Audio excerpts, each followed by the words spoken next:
Hello hi नमस्कार मु किरण खरा आज केसेट स्टूडियो बहुत सुंदर गीत रिकॉर्डिंग करछु ए गीत को लिखिचंती और गाइचंती समीर भाई मु तांग संग हेल्प करछि आशा करछि गीत को आपन भल लागो ए गीत टी रिलीज को गुरु बंधु पेंटिया एंटरटेनमेंट यूट्यूब चैनल रे जदि आपन मन को हम गीतटा पसंद अछि ताहले हम चैनल को लाइक करंतु शेयर करंतु सब्सक्राइब करंतु धन्यवाद।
चम चम चम चम पायल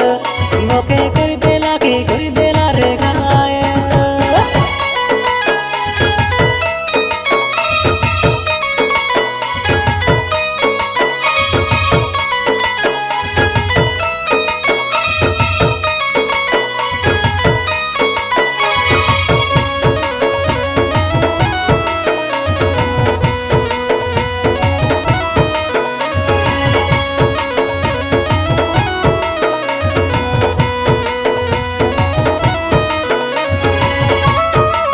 घायल।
चम चम चम चम पायल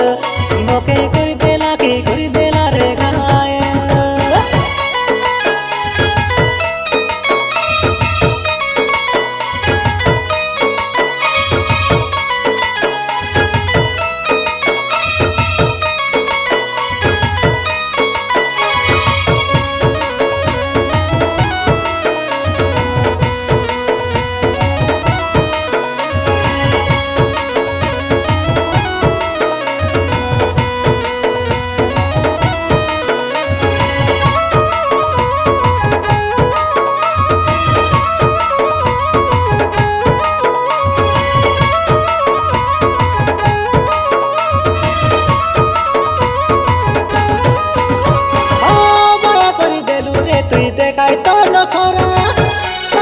देखी रे मोर हो चूड़ी गाला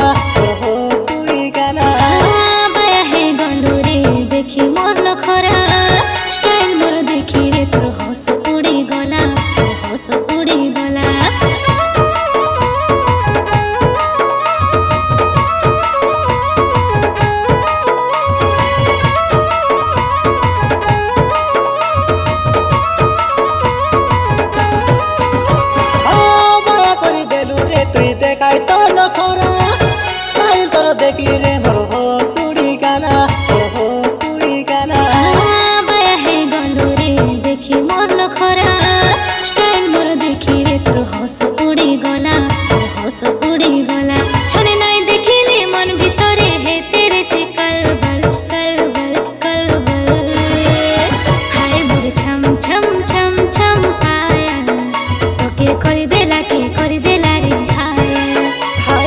চম